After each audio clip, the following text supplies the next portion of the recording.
Break के बाद आप सभी का कुरुक्षेत्र 2014 में स्वागत है।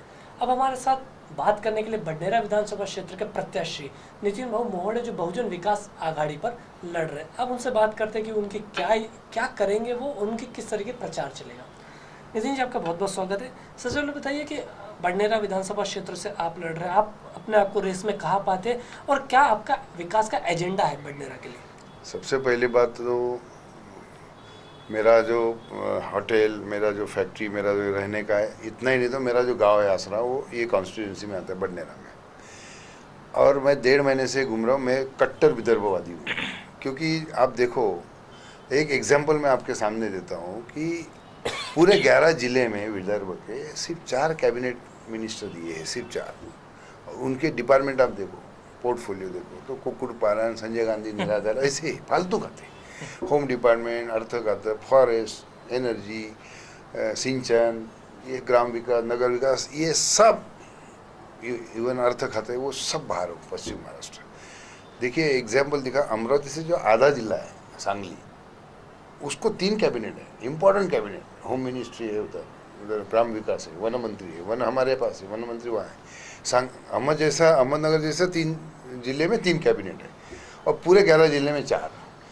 अमरावती हेडक्वार्टर है, डिविजनल हेडक्वार्टर है, वहाँ 7 MLA इन लोग के थे, सरकार समझती, एक भी राज्य मंत्री पद भी नहीं। तो ये विदर्भ के लोगों को ये लोग पूरा निचोड़ डालते हैं, जैसा गन्ना अपन डालते हैं ना, रस वो पी रहे और चौथा हमको दे रहे हैं। तो भी हमारे यहाँ का आवाज़ नहीं निकालता कुछ भी। विदर्भ में क्या डेवलपमेंट है? नुकसान भरपाई के पैसे नहीं आते, गारपीट होती है तो पैसे सब उधर चले जाते हैं, वहाँ के दिखाते हैं नुकसान भरपाई, तालुका वाइज बोलते। और यहाँ के लोग कुछ, मेरे को आप बताइए कि जो मेरे सामने प्रत्याशी है, मैं तो पुलिस डिपार्टमेंट में रह चुका हूँ, आज पैसे खर्चा कर रहे हैं, जैसे चाहिए वैसे पैसा खर्चा कर रहे हैं। मैं गाँव में जा रहा हूँ, मेरी सभा हो रही, सभा में 2-2 हज़ार लोग मेरे जम रहे। आप कोई भी गाँव में जाके देखिए, मैंने 34 सभा लिया है। आदमी 1-1 घंटा सुनता है, उठता नहीं, उसको विदर्भ के मुद्दे पडते मेरे। लेकिन प्रॉब्लम ऐसा है कि पैसे के सामने सत्तेपुढे आणि पैशापुढे शहाणपण चालत नाही। वैसा ही जो है वो आप देखो, एक मैडम ने अपना खुद का बर्थडे, मैं एक गांव में गया था, वहाँ 4 गाड़ी दिखी मेरे को। तो मैं बोले गाड़ी काय केली? बोले ये वाढदिवसासाठी माणसं आणायसाठी पाठवली। तो मैं बोला भैया ये वाढदिवस लोगों को बुला के मेरा मैं अगर बर्थडे सेलिब्रेट करूं, जन्मदिन, तो ये कौन सी बात होती? राशन बांट रहे हैं, खुद ही पकड़ा के दे रहे हैं। पुलिस को बोलता है कि भाई इधर राशन है, 1-1.5 लाख का राशन पकड़ा के दे रहे हैं, मैं तो बांट रहा था, लेकिन गरीबों को देती नहीं पुलिस। ऐसा करके राशन के लिए पैसा कहाँ से लाया? आप जो फॉर्म भरते टाइम उनकी रैलियाँ देखो, रैलियों में 600 लग्जरी बसेस, 2-2 हज़ार गाड़ियाँ, इनके पैसे कहाँ से आए? कैसे खर्चे में दिखाएंगे लोग? आप बताइए, मैं एक शर्ट सिलाता हूँ तो 200 रुपये मिलते हैं, तो 20 रुपये मिलता है। मेरे होटल में मैं अगर दाल फ्राई बेचता हूँ तो 10 रुपये मिलता है। 5,000 भी देने का रहा तो मेरे को 10 बार सोचना पड़ता है। ये लोग कहाँ से पैसे लाते हैं, ये तो जनता पूछे कम से कम। और ये सब पैसे का खेल जो देख रहा हूँ मैं बडनेरा में। और विकास विकास विकास 1200, अभी मंडल पेपर ने अच्छी बात दिया था न्यूज़ की, सब जिन्होंने जितने पोस्टर लगाए हुए हैं बैनर के, हमने इतना काम किया, इतना निधि लाया, कोई बोलते 1250 लाया, यशोमती ताई बोलते इतने करोड़ लाए, सबकी टोटल 10,500 करोड़ रुपए होती है। अब 10,500 करोड़ रुपए अगर इन्होंने अमरावती ज़िले में खर्चा किया रहता था तो पूरे भारत में अमरावती ज़िले जैसा कोई ज़िला नहीं होता था। लोगों को बेवकूफ़ बनाने की यानी हद हो जाती है। बोले हमने वैगन का कारखाना निकाला, हमने मिसाइल का कारखाना निकाला, अरे जगह भी अभी फिक्स नहीं हुई है। और वैगन के फोटो भी आ गए, मिसाईल के फोटो भी आ गए, स्टार बसेस के फोटो भी आ गए। नितीनजी, मी तुम्हाला थोडं रोखेल, पण नितीनजी तुम्ही कालपर्यंत रावसाहेब सोबत होते. नाही, त्याचं कारण असं आहे की मी रावसाहेबांसोबत याच्यासाठी होतो की सुनील देशमुखनी काहीच केलं नाही. त्यांनी विकास की अंधी म्हटलं स्वतःला, परंतु ते कर्ज देऊन विकास. मी तर मला पण उद्या जर सत्ता दिली तर मला कर्ज दिलं तर मी अमरावतीमध्ये ताजमहल बांधेन आणि लोकांच्या खिशातून ते पैसे वसूल करेन. टोल लागले होते ते आम्ही फेकले.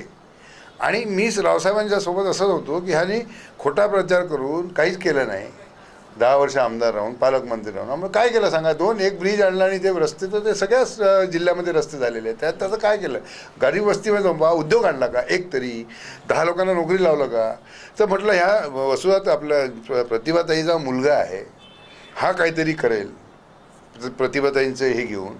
म्हणून मी त्याच्या मागे लागलो की ह्यांनी काहीच केलं नाही. याच्या आशेवर किंवा प्रतिभाताई राष्ट्रपती आहे, तिचा मुलगा आल्यानंतर काहीतरी अमरावतीचा विकास होईल, यांच्यासोबत आपण राहायला पाहिजे. कारण तो जर पडला असता तर प्रतिभाताईंचं मन खराब झालं असतं आणि त्यांनी अमरावतीबद्दल त्यांचं मत हे झालं असतं, म्हणून मी त्यांना सपोर्ट केला. परंतु त्यांनी पण काहीच केलं नाही. एक तिरुपतीची गाडी आणि तुम्ही व्हॉट्सअपवर मेसेज येत आहेत की अमरावती जुड गई देश तक, आणि त्याच्यामध्ये एक सुरत पॅसेंजर, जबलपूर आणि तिरुपती, झाला देश. लोकांना मूर्ख बनवायचं काहीतरी पाहिजे. अहो राष्ट्रपती आहे, तुम्ही एक मॉडेल स्टेशन मानता जे फक्त कुत्रे बसलेले असतात तिकडे, काही सुविधा नाही, काही नाही, आणि तुम्ही सांगता आम्ही मॉडेल स्टेशन. काय केलं? एक तिरुपतीची गाडी आणि एक सुरत पॅसेंजर आणि एक जबलपूर पॅसेंजर, संपला विषय. म्हणजे याने विकास होता. तो आपने कंटेस्ट उनके सामने क्यों नहीं किया? आप अमरावती से क्यों नहीं लड़े? फिर आपने बंडेरा क्यों सोचा? नहीं, क्योंकि मेरा सब क्षेत्र जो है ना, मैं जहाँ रहता हूँ, मेरा जहाँ गांव आसरा मेरा गांव है, मेरी फैक्ट्री जिधर है, मेरे होटल्स जहाँ पे मेरा पेट है, वहाँ से मैं वहाँ से लड़ूंगा कि अमरावती से लड़ूंगा?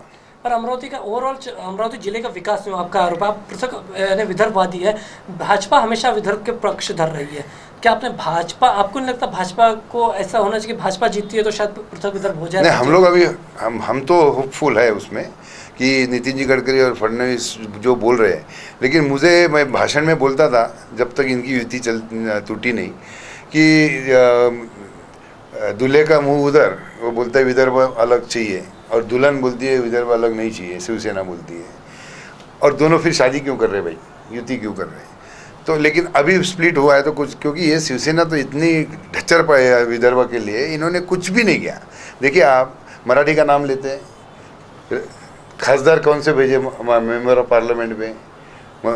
मुकेश पटेल, तुम्हारे राम जेठमलानी, वेणुगोपाल, राजकुमार दूत 3 बार, चंद्रिका केनिया, प्रीतीश नंदी, ये सब उन्होंने भेजे. ठीक है, उन्होंने भेजे, जात का बात नहीं, लेकिन फिर मराठी क्यों बोलते हो आप? अच्छा ठीक है, उधर विदर्भ का एक भी नहीं भेजा. मेंबर ऑफ विधानसभा, आप विधान परिषद, आमदार एक तो भी दिया है विदर्भ को? एक तो भी दिया? वही अनिल परब, अनिल देसाई, विनायक राउत, नीलम गोरे, दिवाकर राउत, एक भी नहीं. तो विदर्भ के बारे में ये लोग क्या किया इन्होंने? वो भी खासदार भी उधर से लाके भेज दिया हमारे अमरावती में. नाही नितीनजी बरोबर आहे. तुम्ही कधी काळी शिवसेनेच्या सोबत होता? नाही, मी शिवसेनेसोबत होतो, पण भ्रमनिरास झाला आमचा. शिवसेनेसोबत होता तिथे? शिवसेनेसोबत नव्हतो मी. शिवसेनेबद्दल मला सहानुभूती होते, मी कधी प्राथमिक सदस्यपद पण घेतलं नाही. त्यांच्या विचारी सहमत होता? विचाराशी नाही, फक्त बाळासाहेबांच्या. फक्त बाळासाहेब, फक्त हे यांच्या उद्धव साहेबांनी काय केलं हो विदर्भासाठी? 11 जिल्ह्यामध्ये गेल्या 5 वर्षात फक्त 10 दिवसाचा हिशोब आहे माझ्याकडे उद्धव साहेब आल्याचा. 11 जिल्ह्यात 10 वेळा. म्हणजे शरद पवार तरी 4 वेळा आले या जिल्ह्यामध्ये, नुसत्या अमरावती जिल्ह्यात. मग तुमच्यासमोर आता पर्याय जो आहे तो फक्त 2 पक्षाचा आहे, तो म्हणजे काँग्रेस किंवा भाजपा. काँग्रेस भाजपा माझ्या मते या माझ्या मतदारसंघामध्ये रेसमध्ये नाही आहे. बरोबर आहे. आणि तिथे थोडंसं जातीचं राजकारण जी मला पटत नाही. तिथे जातीचं राजकारण आलेलं आहे. आणि प्रत्येक पक्षात आहे नाही, ते चुकीचं आहे की विकास कसं. मला तुम्ही फक्त एक प्रश्न तुम्हालाच विचारायचा आहे की ह्या विदर्भ झाल्यापासून, महाराष्ट्र राज्य झाल्यापासून आपल्या अमरावती जिल्ह्यामध्ये असंख्य आमदार दिले निवडून, मिनिस्टर पण झाले. एक तरी उद्योग आणला का या लोकांनी? एक तरी म्हणजे सहकार क्षेत्रात आणला का नाही? खाजगी क्षेत्रात आणला का मोठा उद्योग? MIDC मधले सुद्धा उद्योग 40% उद्योग चालू आहे सगळे. एक उद्योग नाही ना कॉपरेटिव्हमध्ये. मला सांगा, मी जो कापड विकत घेतो तो अहमदाबाद. बरोबर आहे, परंतु हेच गोष्ट नागपूरलाही होती आणि गेल्या काही वर्षापासून नागपूरचं स्वरूप बदललं. आता तर नितीन गडकरी आले आणि त्यांनी जवळ 10,000 कोटी रुपयाचे प्रोजेक्ट त्यांनी लॉन्च केले. तुम्हाला नाही वाटत का की नितीन गडकरींचं आता केंद्रातलं मंत्रिपद आहे तर निश्चितपणे अमरावती अतिशय जवळचं सेंटर त्यांनी, काल त्यांनी घोषणा केली आहे की मी इथं हे आणेल आणि ते करेल, ते बोलतात ते करेल. याच्यावर तुमचा विश्वास नाही? नाही, कसं आहे, माझा विश्वास याच्यासाठी नाही बसत की कधी नव्हे ते आपल्या विदर्भाला एक PWD पद मिळालं होतं जेव्हा युतीचं सरकार होतं. तर मला तुम्ही सांगा की त्यांनी कुठला रस्ता पहिले बांधला? पुणे आणि मुंबई. त्यांना विदर्भ दिसला नाही. ऐकून घ्या. आणि त्यांनी ऐकून घ्या, कुठे बांधले मला सांगा तुम्ही. मला एक सांगा की विदर्भाचा मुख्य रस्ता बांधला का? नाही बांधला. दुसरे 55 ब्रिजेस बांधले त्यांनी, एक फक्त नागपूरला बांधला. 55 ब्रिजेस त्यांनी मुंबईत बांधले. मग विदर्भाच्या तुम्ही गोष्टी करता आणि डेव्हलपमेंट तिकडे करता. तुमच्या हातात उपमाचा इक्का आला असताना आणि स्वतः बोलले होते मिहानच्या उद्घाटनाला आले की बा हा रस्ता खराब असल्यामुळे मी मोर्शी मार्गे आलो, तेव्हा ते स्वतः PWD मिनिस्टर राहिलेला. म्हणून असं आहे की जे बोलतात ते करतात. आमचा विश्वास याच्यासाठी नाही बसत की मिहान किती दिवसापासून रखडलेला आहे. आप एक चीज़ मुझे बताइए, जैसे आप बार बार कह रहे हैं, अगर यदि आप इधर की बात करते हो, तुम्ही झाल्यावर काय वाला क्या करेंगे? देखिए ऐसा है, मैं अकेला आदमी हूँ, लेकिन ऐसा है कि जामवंतराव झोटे जी ने भी क्या किया था.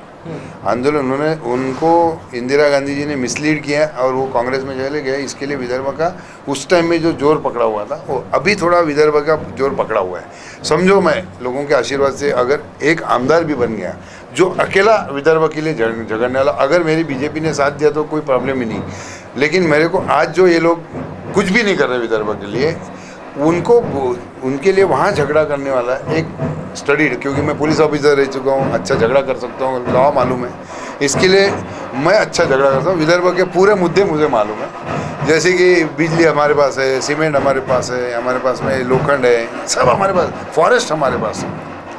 आपण बोलत आहोत नितीनजी मोहोळ यांच्याशी, आणि नितीनजी अपक्ष म्हणून निवडून आल्यानंतर विदर्भाचं खूप मोठं मी आवाज उठवेल आणि विधानसभेमध्ये हा प्रश्न मार्गी लावेल अशी त्यांची अपेक्षा आहे। खरं म्हणजे एकूणच संख्याबळ आणि केंद्रातली स्थिती असल्याशिवाय एवढा मोठा प्रश्न सॉल्व होईल की नाही, सुटेल की नाही हा प्रश्न आहे भविष्यासाठी। परंतु नितीनजीचे जे मुद्दे आहेत ते फार महत्त्वाचे आहे।